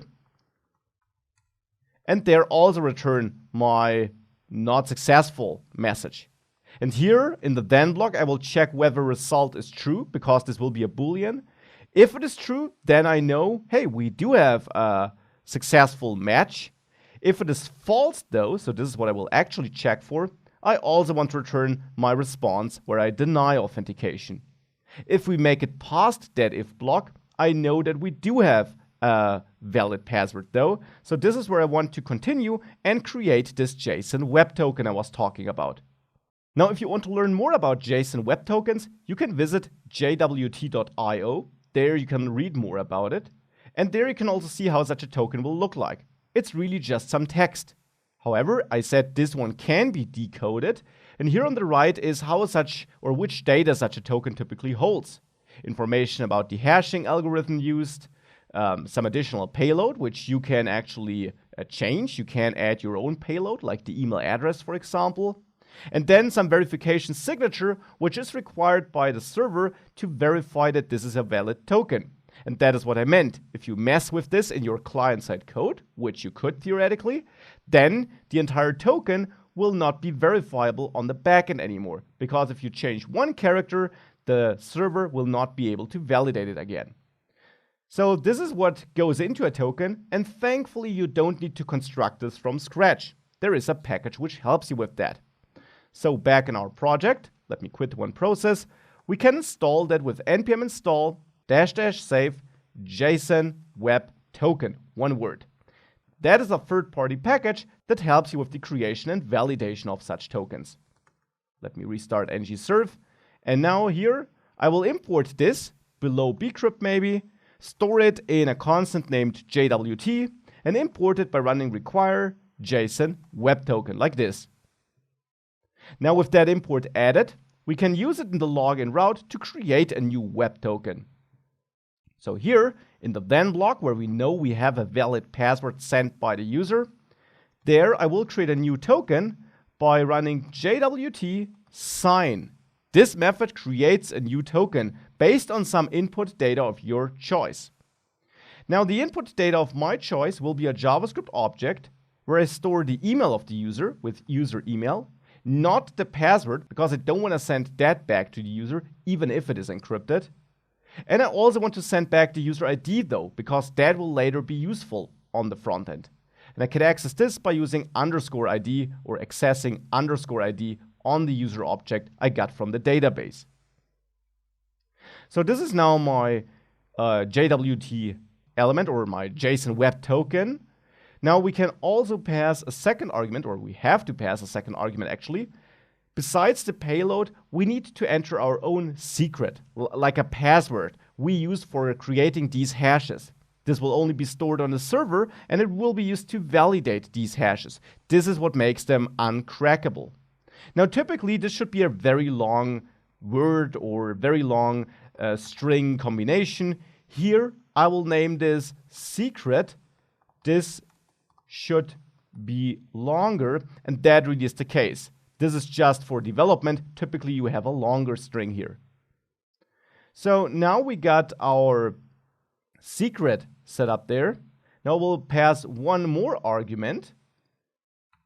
That's an optional one, and that allows me to configure that token. So it's a JavaScript object, and there you can set a couple of values, one of them being the expires in property. Whoops. Expires in allows you to define how long this should last. And if you want to see all options available, you can use IntelliSense here in most IDEs. There you see which values you can set, and you can of course dive into the official docs of that package, to which you find a link in the last lecture of this module, to learn more about that. Now expires in actually takes a string to describe the duration, and you enter something like 1h for 1 hour. And actually 1 hour is a pretty good value. That token shouldn't last too long, because whilst you can't fake it, it's of course stored on the front end. Now if your app is not vulnerable to cross-site scripting attacks, it should be secure there. Still, it's an additional security mechanism to ensure that it doesn't last forever. And with that, we got a token that will expire after 1 hour, and now we're creating that token. Now let's send it back to the front end and connect the front end to this backend here, to this new route in the next lecture.